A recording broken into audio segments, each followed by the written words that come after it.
Hello, thank you for joining us. My name is Lynn. I am a customer service representative here at WarmlyYours, and today I am joined by Scott. Hi, everybody. And today we're going to be talking about everything that you need to know about heating concrete floors. So if you have any questions on today's presentation, please feel free to ask. You can do so either at the bottom of the screen in the Ask a Question tab, or you can do so in the sidebar chat, and either way we'll see it and get to it. If not right away, then by the end of the presentation. So can you tell us, Scott, a little bit about what we're talking about today? Well, we're going to take a look at slab floor heating, and then we're going to be taking a project example and taking a look at it, and then discussing how it's installed at the end. So just be talking, we've got it broken up into those kind of three main topics today. So we'll just go ahead and talk about what's so what's so nice and what's so warm about these radiant flooring systems. Yeah, absolutely. So our radiant heating systems actually are all electrical based. So they use electrical cables to warm up the surfaces that they are embedded in. It warms the floor basically up from any of the rooms that it's in. It's going to actually, as heat rises, obviously, it's a nice way to make sure that you're going to have nice, even heat throughout your entire room. And when you're putting these or embedding these into concrete slabs, this can actually make the space a lot warmer than would be possible with a traditional HVAC system. Yeah, concrete slabs, especially in the Midwest, are places that have basements. Basements are notoriously concrete slab um, flooring types. And when you do, a lot of people that have those basements like that, the air ducts are actually overhead. So what happens is it blows the hot air down. It gets about two-thirds of the way down and goes right back up to the ceiling again. So your head is nice and warm, but your feet are cold. The good thing about this type of heat is it actually fills the entire room from the floor on up. So it's a completely different feel, especially in basements in the wintertime in the Midwest. Also, it's the same thing for you if you live on a concrete slab anywhere else in the world, too. So, can you tell us a little bit about kind of how it works or how you warm a room that has an existing slab in it? Yeah, so we whenever you say I'm working with a concrete slab, the first question we're going to ask you is, are you pouring a brand new concrete slab from scratch, or are you heating a concrete slab that's already there? Because if you're heating a slab that's already there, you want to heat a very thin application on top of it, and you want to isolate the top surface from the concrete slab. So you can heat slabs one of two ways. You can heat floors one of two ways. You can either heat the entire slab or heat the thinner layer on top of the slab. So what you want to do is you want to isolate the heat from the slab itself, because that way you're only heating the thin set and the flooring that you're using, or the self-leveling and the flooring that you're using. And the way to do that is to use Cerazorb, which is a synthetic cork, or natural cork. And what that does is it keeps the heat going upward. It has an R value, so it pushes the heat up. It doesn't allow it to sink into the slab.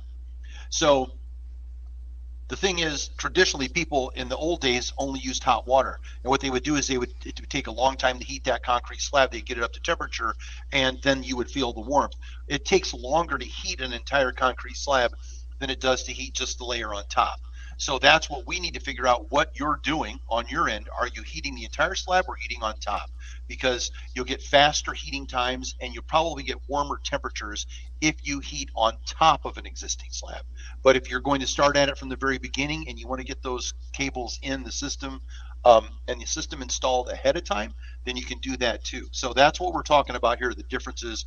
And we always like to let you know that this is what we're going to ask, and here's the reason why we ask it. Here's why it's so important to give us the answer, so we can get you the correct product. Because what we're going to be showing today is the product that goes inside of the slab, not the product that sits on top. So that's why it's so important that we find out which way you want to do it, because then we're going to get you the right equipment. Awesome. Thank you, Scott. And then when you are putting in a new slab, if you're looking to warm up a new slab, maybe you're building a new home or an addition, this is a really good option for you. Also, if you're going to be doing, something that's like a finished concrete, or the concrete floor will be the finished floor. So something like a polished or a stamped concrete is going to usually warrant the actual embedding of the cables in that concrete slab.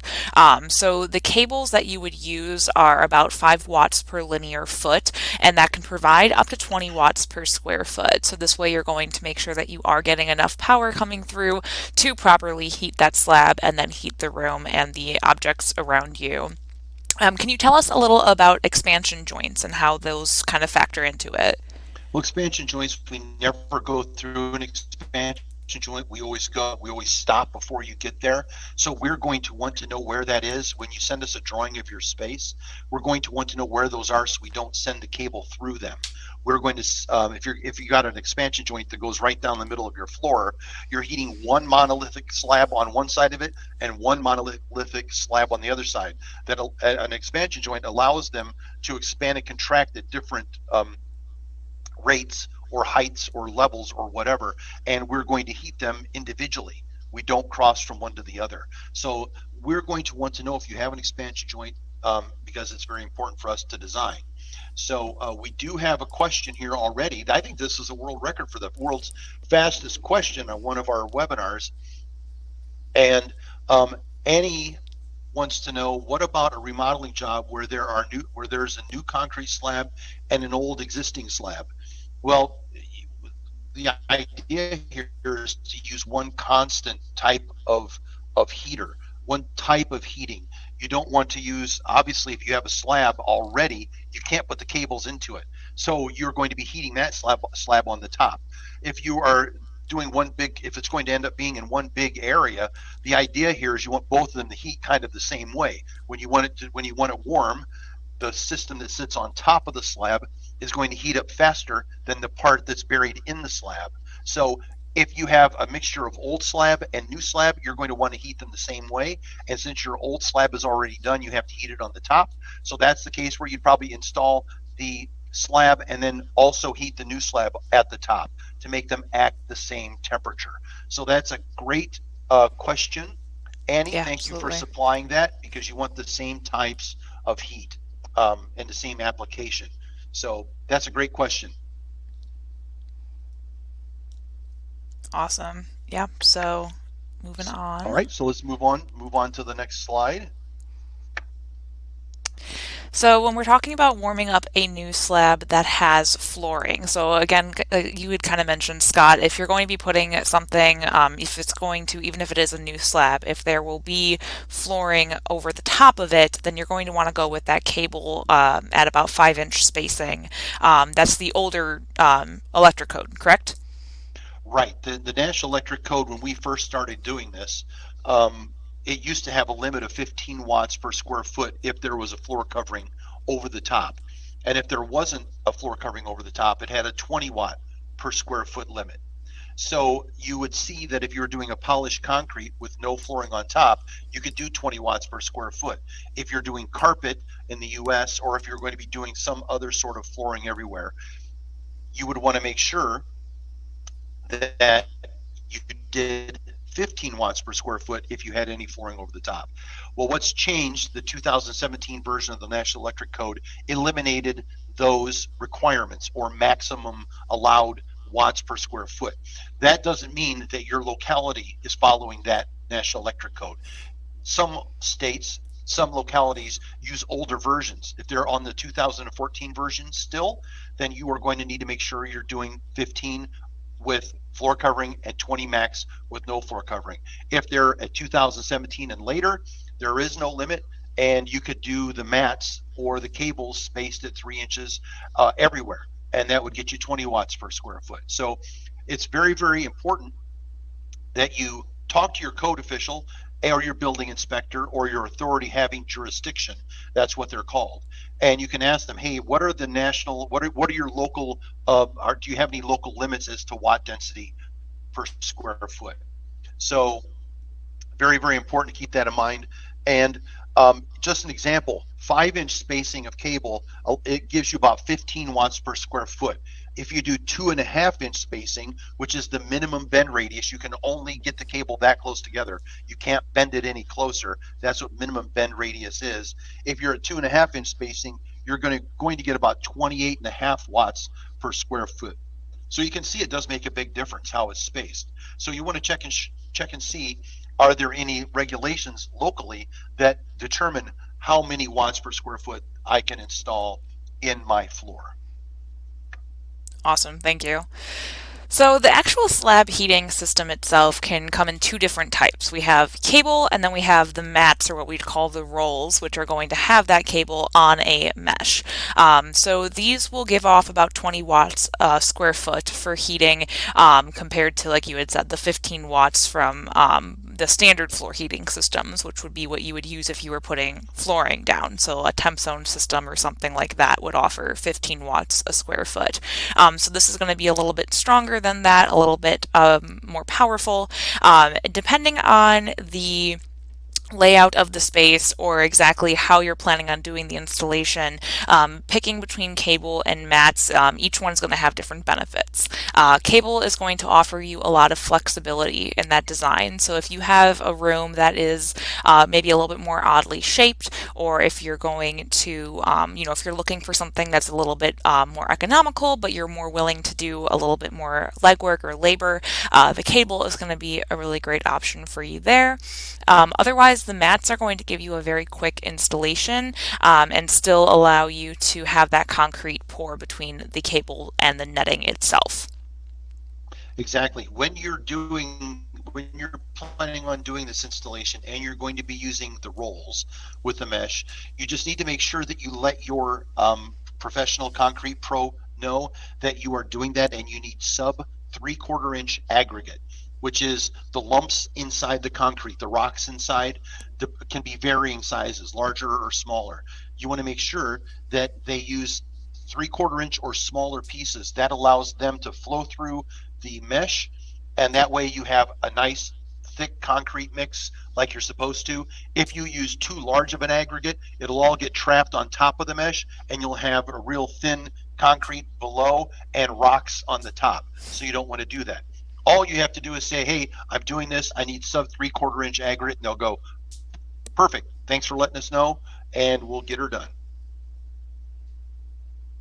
Awesome. So we do love cross sections here at Warmly Yours. So as you can see, this is a great cross section showing how you would lay out the cable along the or inside of the slab, like kind of embedded in it. So you'd start with that compressed crushed rock, about 8 to 10 inches to begin, and then you'll go with your 2 inches of the polystyrene insulation. And then once that is down, you'd lay out 2 to 3 inches of concrete as the bottom layer and put down some rebar on top of that with the cables zip tied to that rebar, and then you'd begin that final pour of another 2 to 3 inches of the top layer. So yeah, we're going to be talking about that. That would be what we call like a two-stage installation, which tends to be slower. It takes a little bit longer to do it that way. When you're ready to do this type of installation, make sure that you invest in a lot of tie wraps. If you're using cable, you're going to be using a lot of plastic tie wraps. That's why rolls or the mesh product is so much faster to install, because you put the cable side down, the mesh sits on top of it, then you just zip tie the mesh down. That holds it in place. That way you don't have to put it every couple of inches on the cable to make sure it doesn't get all wonky on you, because the cable is attached to the mesh. So that's why it's so much faster. So if you're using cables, you're going to be using a lot of cable ties or a lot of zip ties or whatever, zip wraps or whatever you want to call them. So the important thing about this, we're going to talk about, we got a couple more cross sections to look at, is where the cable is in relation to in the concrete. Notice how it's not sitting at the bottom of the concrete right on top of the polystyrene. It's up in the middle. So let's take a look at the next one. And the mats are pretty much the same thing. And that's what those white stripes are. Those are actually pieces of tape that are holding the cable onto the mesh. And you can see you're using a lot less cable ties in this case, holding this system down. So what we want to talk about is doing this type of installation here. One thing you have to watch out for when you're doing the installation of the product in the concrete layer is that you do not want to be stepping on the factory splices. There's a splice at the beginning where it goes from non-heating lead to heating wire. Then there is a splice at the end, which is in a circle there. That's a little end cap. A lot of people think that's a sensor. That's not a sensor. That's just an end cap where the termination is made. And these are constant watt cables. You can never shorten them. You can never cut them. You can never lengthen them. You can never disconnect them and only heat part. The constant wattage means it needs to be always kept the same length. One important thing to keep in mind is when you're out there working on the product, you're going to see that there are cases where you're going to have people obviously walking over the top. The cable is very, very resilient. You can walk over the top of the cable. You just don't want to walk on the factory splice, or you don't want to walk on the end cap. Well, people go, well, I'm pouring this concrete out. How do I keep track of where these splices are? How do I keep track of where the end cap is when concrete's flowing? What you do is you stick a construction flag here that you would get from you call Julie. Maybe Julie will just come out and give you flags and won't measure your yard or whatever. But you see these all the time after Julie comes out and measures for your water pipes and for your electric out in your yard. They leave these uh, flags behind. You can get these at any big box store too, and simply put a flag at each location of the splice. And that way, when you're working over it, you can see, oh, there's the splice. I need to make sure I don't walk there.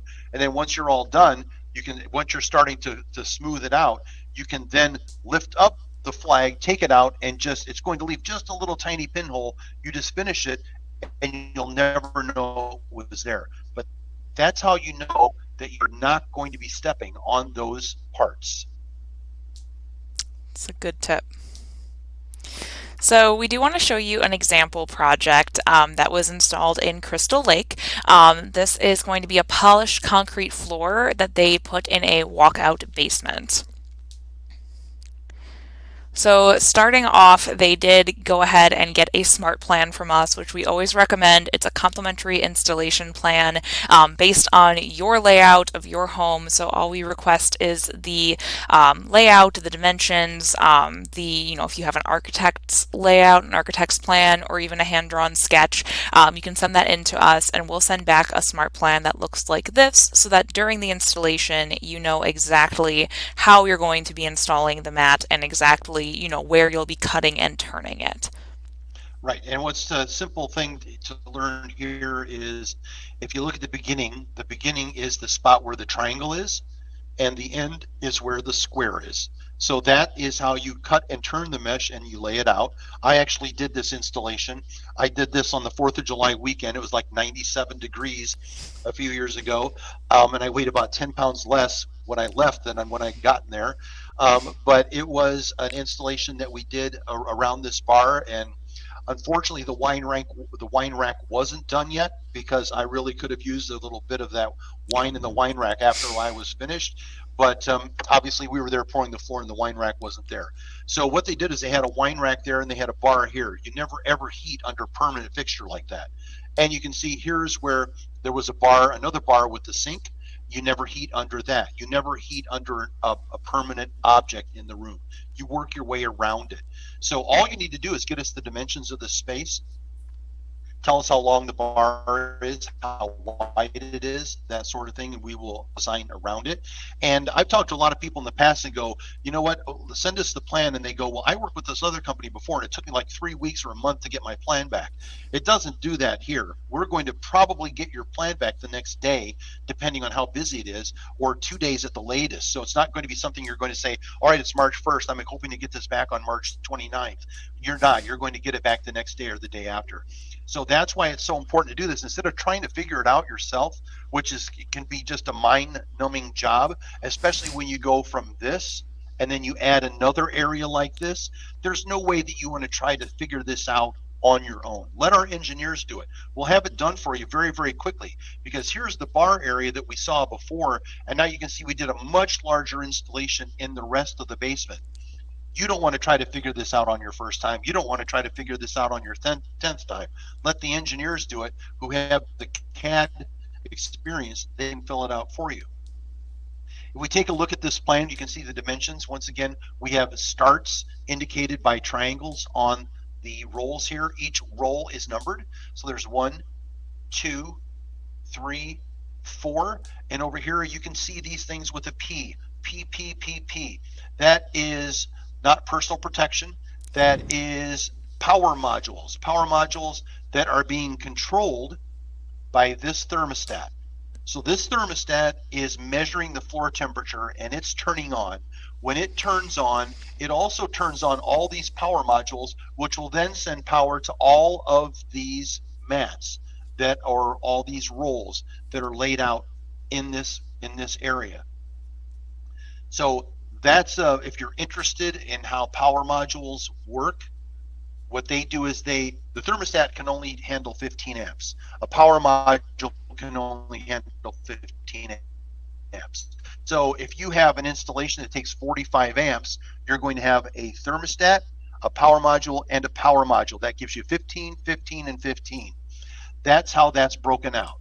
And these are very large installations. These are 240 volts also. So we do talk about, I do an installation webinar every week on Wednesday. This last Wednesday, we just talked about power modules and how they wire together, but we repeat those over again because it's the same questions we get continually on the tech line. So that's kind of like how a smart plan, I'm sorry, I kind of went off the rails here, but that's how a smart plan works with what you send us, and it shows you how to lay them out, and then how do they get hooked up, how do they all come on.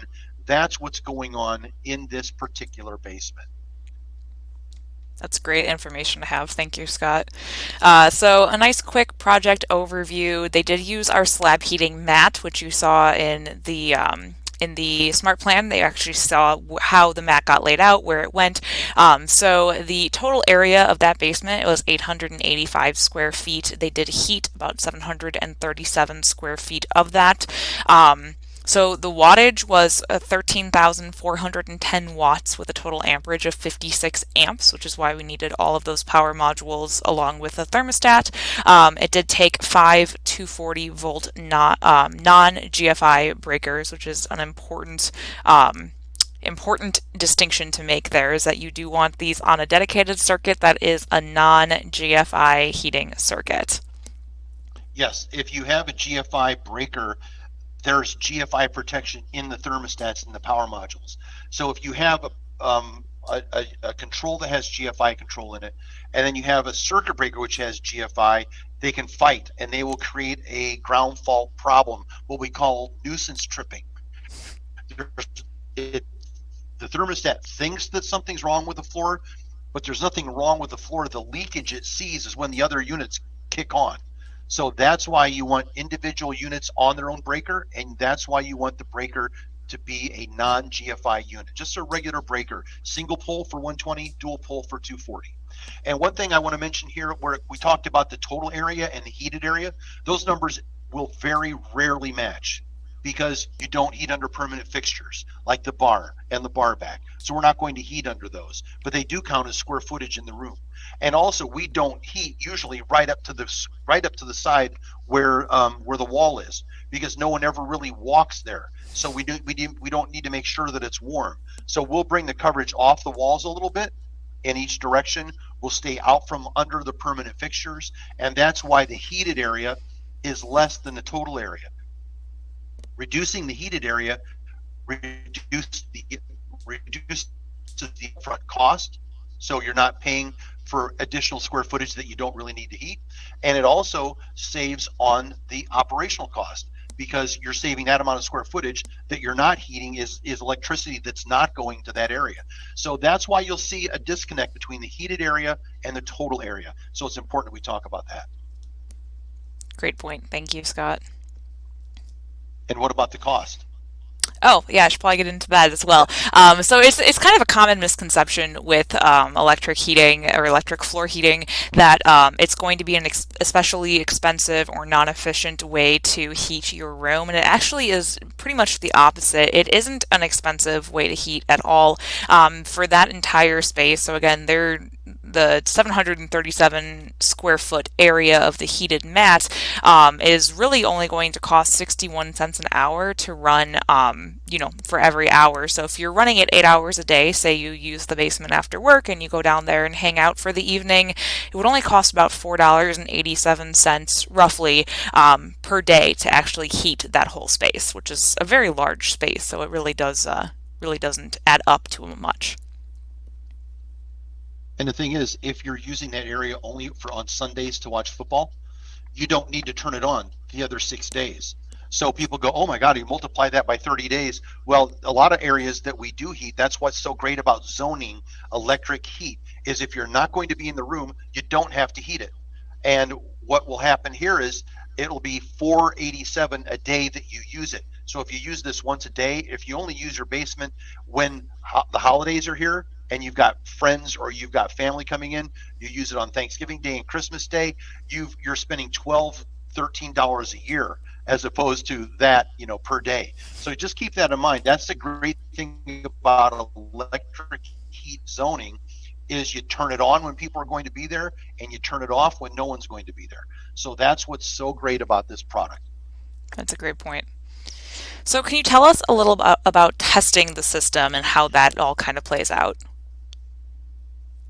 Well, when you do this, when you're doing this installation, you need to have two things or three things. You need to have a digital ohm meter.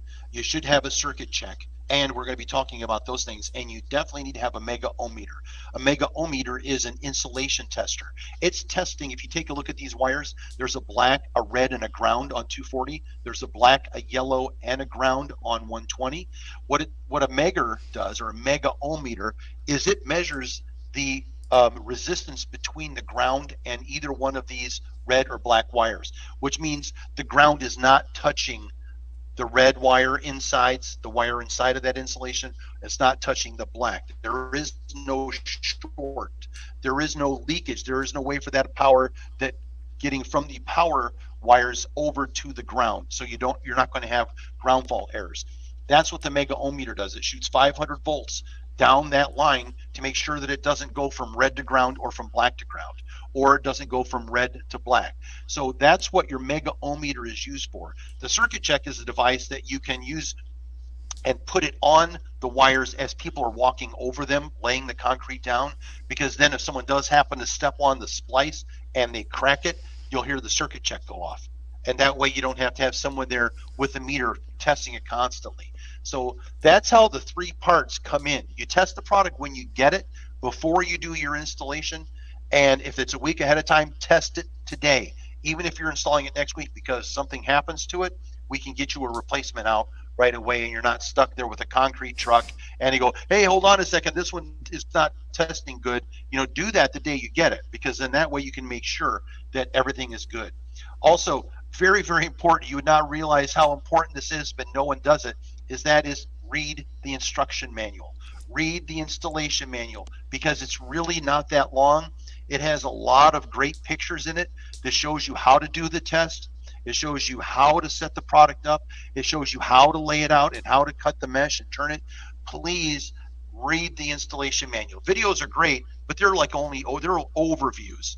Installation manual says, okay, we showed you how to do that. Here's how you really do it. You take this is step one, step two. So make sure you read the installation manual. Just don't take it out and throw it away.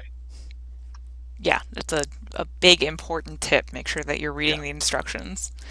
So starting with your base layer on that concrete slab, you'll want your concrete installer to spread and tamp about 8 to 12 inches of that crushed rock aggregate. And then again, we kind of talked about earlier when we were looking at the cross sections. So you'll have that 8 to 12 inches of crushed rock, and then you begin putting down your 2 inches of polystyrene insulation. Some local codes will require more. So again, it's really important that you are in communication with your code authority. Yeah, and this is kind of like a repeat, except for the additional things here, which are these items that are here. Remember earlier we talked about making sure the cable is in the middle of the pour. Well, the middle of the pour is accomplished by using rebar. So if we take a quick look, I love going back to these drawings, because if you take a look here, you can see that there's rebar here. And it's either going to be rebar or some very sturdy fencing, 10 gauge fencing, 8 gauge fencing. You can get it on rolls, but it needs to be in the middle of the pour. We didn't talk about how that was accomplished until now. If you look at the drawing here, you can see that there is a concrete block, or what people often use is debris from the construction site. All you really need is something to prop that rebar up off of the polystyrene. Remember, you don't want the cable laying on the polystyrene. You want it up in the middle of the pour. You accomplish that with concrete blocks or metal chairs. And you can get those at any concrete supply house.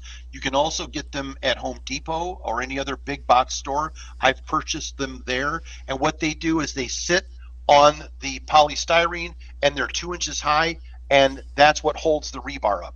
That's what gets you into the middle of the pour. That's a very, very important step when you're doing that. You don't want to use chicken wire, because if you prop it up and you walk over it, the chicken wire is going to stay at the bottom. People have, but believe me, so that's the reason why I bring this up, is you need to make sure it's resilient enough that when you step on it, it bounces back up. So that's what keeps the cable or the mesh product in the middle of the pour. That's the most important thing. And here we get to see what they look like.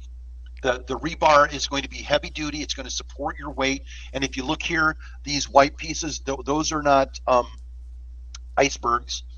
They are pieces of concrete block, and they're about 1.5 to 2 inches thick. And they've used those to prop that rebar up. Also, you can see down here is what we call a chair, and it's a plastic piece or metal. Some people call them top hats. Depends on what they're called in your area. But you can see it's propped up. This particular installation didn't require insulation under it. It's probably an outdoor pour, but that's the picture that we had of a top hat or a chair to use. But that's what the chair looks like. It's actually holding that whole thing up. That allows you to walk around the product. We also talked about not heating in expansion joints, because expansion joints are either done one of two ways. The old style was with a piece of construction felt run between the two slabs that completely isolates them. What a lot of people do now is they just do one gigantic pour and then they cut with a saw. You want to make sure that that person is marked off. You've marked off, here's where the cable stops and here's where the cable stops. You can also use those construction flags to help you, and then paint it, and then that way you tell the person, okay, go through here and cut with the saw between the two pieces or the two marks of paint all the way across, because that's your expansion joint, and that's where we did not put cable. That's where you can cut. Do not cut that. If you don't know what the difference between an expansion joint and a control joint is, please read that up. We don't have time to do that here today, but those two joints are two different types. You can run cable under the one type of joint, the saw cut. You cannot run them through the expansion joints. Yeah, that's important. So thank you for mentioning that. So when you are putting it in your slab, you're going to want to make sure that at this point you're starting to think about your thermostat with the sensor. So the thermostat, all of our thermostats do come with a sensor wire, and at this point you want to make sure that that's being installed now. During, as you're starting with the pour and everything, you don't want that to be a last minute thought. Make sure you're putting it into the pour. So it's actually, you want it centered in between two runs of that cable. So in between, in between two cables pretty evenly. You don't want it really close to one or the other or ever touching it. And then you want that actually to be in a capped metal pipe or a conduit with at least a 3/4 inch at least a 3/4 inch conduit that is, again, capped so that that concrete is not coming into it. Right. The idea is that if the sensor, something ever happens to it, and usually it never does, but better safe than sorry, if you do need to replace your sensor, by capping off the end, no concrete's getting in. If you don't cap off the end, that empty tube will be full of concrete that you'll never be able to get the sensor out of once it dries. So that's why we cap the end off. We can pull the old sensor out, push the new sensor in, and you are done and you're ready to go in case something ever does happen to it. And then once that's in and all of the heating element, the heating cable is all laid out and secured, you can begin pouring your final layer. So the total pour for this concrete slab you want between 4 to 6 inches. But again, keep in mind that you only want the concrete over the top of the heating element to measure between 2 to 3 inches, which is why, like we mentioned earlier, kind of propping up that rebar or doing it in a two-step pour is going to be very important so that you do only end up with 2 to 3 inches above the heating cable. And then once that's done, once that's all poured, the concrete installer can finish the surface however you're planning on it, and you would be good to go. Right. So So these floor thermostats look pretty familiar to our floor heating customers, don't they? they do, yeah. These are going to be the same kind of floor heating thermostats that you would use if you were putting this under a tile floor, under a laminate, something like that. So any of our thermostats can be used to control these slab heating systems. And then again, they do all come with a floor heating sensor to be installed in that slab as well. And we did mention, talking about the relays, the power modules for larger areas. Can you tell us a little bit more about kind of seeing, how many power modules you would need or if they're needed? Well, I love this slide because everybody just assumes, hey, I've got a bathroom and I want it to be really efficient, and it's only 10 by 10. I want to use 240 because I heard 240 is more efficient. That's one of the most prevalent tall tales in the electric floor heating industry. Is 240 is not more efficient than 120. 240 just allows you to cover twice the space using the same 15 amp control. So these thermostats are 15 amps per, either in 120 or 240. If you're doing a watt density of 15 watts per square foot, 120 volts with a limit of 15 amps will heat about 120 square feet. It's pretty easy to remember. 120 volts equals about 120 square feet. If you have something, and we're going to design for small jobs, we're automatically going to design 120 volt for spaces less than 120 square feet. That's just what we do because there's no reason to take up two spaces in a breaker box when only one is needed. So that's part of the deal.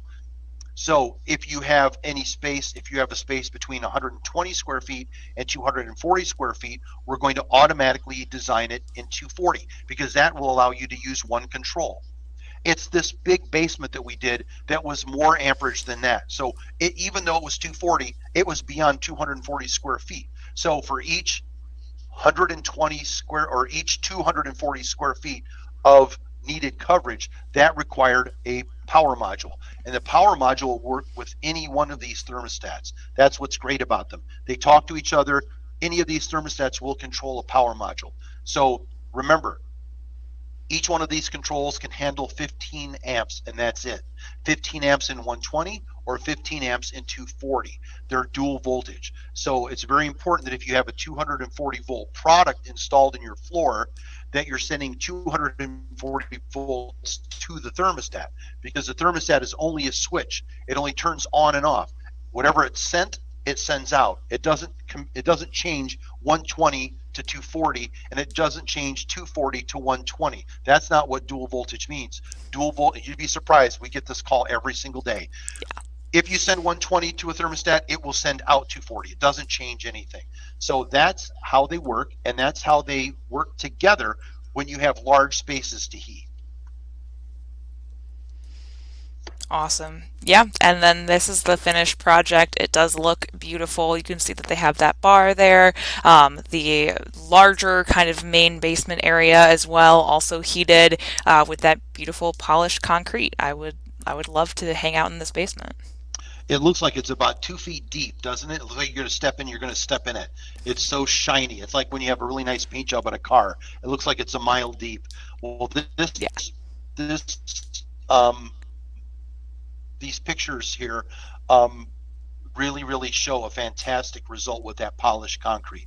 And once again, with a polished concrete floor and you're constructing it new, your only choice is to embed the cables in that slab. If they were going to use laminate or if they were going to use some other product, you could heat just the top layer, making it, a thinner, faster acting, layer than opposed to the whole slab. So once again, that gets back to the reason why we asked, what's your flooring type going to be? Also, is it a brand new slab or is it an existing slab? Those are very important questions because it ends up with a project like this and looks fantastic. Absolutely. Yeah. And now for the damages. So the total cost for this project was $5,720. So they used those the five heating mats of varying sizes. And then they also used our Inspire Touch Wi-Fi thermostat so that could be controlled through a phone app or on the Wi-Fi touch screen. Again, those four power modules, five circuit checks, one for each mat so that they can all be attached to a circuit check during that installation. Again, for that grand total of just under $6,000. So that's, I just had a question today. Well, how long do these things last? And a lot of the long-term testing, advanced age, speed testing, that sort of thing, shows that they are going to, sometimes they'll actually outlast the flooring itself. So, this concrete may eventually get covered with something else because it might start to look bad or whatever. That if it starts to look bad because it's mistreated on the top, it's not going to affect those cables because they're buried down inside there, and they will. That's what we normally say. If the product, how long will it last? Usually, it'll outlast the flooring that it's put under. So these have a really great warranty. They're going to last a very long time, and once they're in there, you don't have to worry about anybody getting at them. That's what's so great about embedding it 2 or 3 inches under the surface. Absolutely. So, if you have any other questions, again, please feel free to ask away. I know that we have a couple questions that came in ahead of time from some of our viewers. So, jumping into that, Tara asks, does it matter if the concrete slab has the tension rods in it? Scott. Well, I'm not sure, Tara, what you mean by tension rods. I'm thinking what you mean by tension rods is the rebar. And usually, every job that I've seen and every job that I've done with concrete has had the rebar in it. Usually it's required. But what's so great about the rebar is that's what the heating product ties onto. So yes, it not only is it uh, it does matter. It's a good thing they're there because it gives us something to tie down to make sure that that heating product stays where we want it to stay at the correct level underneath the top layer. So great question, Tara, if I took it correctly. Awesome. And then Annie asks, she says, I have an existing concrete floor in 50% of the floor area. Does that have to be removed and pour new concrete? So we touched on that a little bit earlier. I think Uh, Annie double dipped on us, and because that's the question we had earlier on was from the same person. So that is a oh, double perfect. thank you to Annie. Thank you for asking.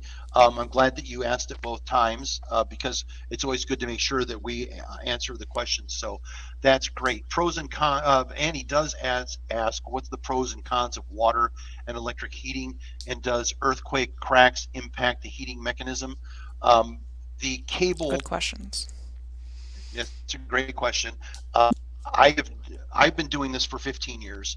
I have never heard of an earthquake damaging any of our cables.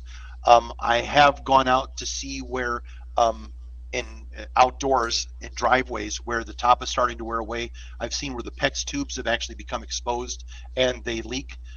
So that's one problem you don't have to worry about with electric.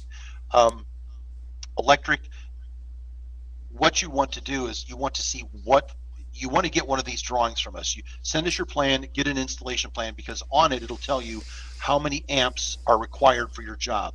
It'll also tell you how many breakers are required for your job. That way you can then, once we send it to you, you can go, okay, this says I need 4 breakers. You go into your breaker box and see if you have 4 breakers. If you don't, then it might be better for you to use hot water. But the thing about hot water is as soon as it leaves the boiler, it starts cooling down. And the temperature at the end of the run is usually cooler than the temperature at the beginning of the run. So I've seen thermal images. I take a lot of thermal images myself. You'll have 3 or 4 runs in a specific room. It all comes to a central spot and it runs in through the main doorway. So the main doorway has 4 hot water runs running into the doorway. It's really hot and it starts to branch out. Well, the hottest spot in that room is in the doorway because that's where all four of the feeds are coming. And then at the other side of the room, it's going to be much lower temperature because the water's cooled off by the time it's gotten to that point. The thing about electric is it comes down where the thermostat is, and it's the exact same temperature the entire width of the floor. So you don't have to worry about hot spots. One spot is going to be the same temperature as the other. With large hot water installations, where it enters the room is going to be hotter than where it exits the room. So those are the pros and cons. Make sure you have enough power. If you do, electric is going to be much easier to control. Hot water overshoots and undershoots the temperature all the time. If you ask it to go 82, it'll go up to 84, then it'll cool off and go down to 78, then back up to 84, and that's what we call up and down, up and down, up and down. Whereas with electric heat, we can keep it right at that temperature all the time. There is no overshooting, no undershooting. It's kept at that exact temperature. And that's good for wood floors or other types of floors that require a maximum temperature. So if you have a floor that requires 82 degrees and your hot water is overshooting 84, 78, 84, 78, that's not what the flooring manufacturer is looking for. They're looking for 82 degrees, not 84 and 78.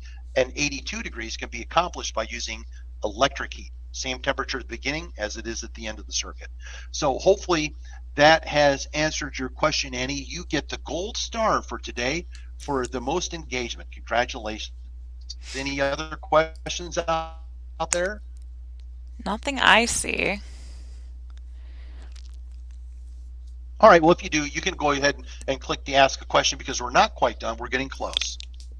Absolutely. So, and Olivia says that no one on Facebook asked any questions either, so we're good on that front. Our next webinar will be October 14th, again, a Thursday at 1 p.m. Central. We'll be talking about some tips from the pros. So we'll be giving you some really great tips on planning and installing your floor heating system so that you kind of have our help from start to finish. And we do offer daily trainings, again, here on Crowdcast. We have at least one every day. Oftentimes we have two. Scott hosts quite a few of those. I host quite a few of them. They're usually anywhere from 5 to 15 minutes, just brief, kind of touching on a topic, answering any questions you might have. So feel free to join us for that. Even if you're not interested in that day's topic, if you just have questions, feel free to pop in. And can you tell us about our September promotion, Scott? We are offering 20% off of Environ Easy Mats. Environ Easy Mats are the Environ product that's designed to go under carpet in the US and under laminate in across the world. Also, it can go under any floating application. Environ product is a shiny metal product. Nothing glues to it, and it glues to nothing. So it's a floating application. These are the Environ Easy Mats. These are the large blankets that you lay out on your floor that can literally take you about 30 seconds to install. They're very, very quick and easy, and they are used in floating applications except for LVT. So we do offer 20% off of those. So check those out. Very easy installation if you're doing a floating application. Yeah, those are great. After this is over, you're going to get an email asking about your experience during today's webinar. Please fill that out. We love hearing your comments, suggestions on any upcoming topics or what you'd like us to talk about more or less or anything like that. Compliments always are great on our end as well, so feel free to give us whatever feedback you have. And we are here for you with any questions that you might have at all. Feel free to give us a call. You can email us, either our general informational email box, or you can reach out directly to Julia. She is our owner and president. She loves hearing from our customers, loves answering questions. So you can reach her at jbillen@warmlyyours.com. And of course, anytime, day or night, you can visit our Facebook or our website for a lot more information on our products. Our website has full product specs for every single item we sell. We have videos and blog posts. Pretty much anything you ever want to know about electric heating is at warmlyyours.com. So that is all we have for you today. Again, thank you so much for joining us. I know I had a blast. I hope you did as well, Scott. So until next time, as always, stay warm and be radiant. Thanks for joining us, everybody. Bye, thank you.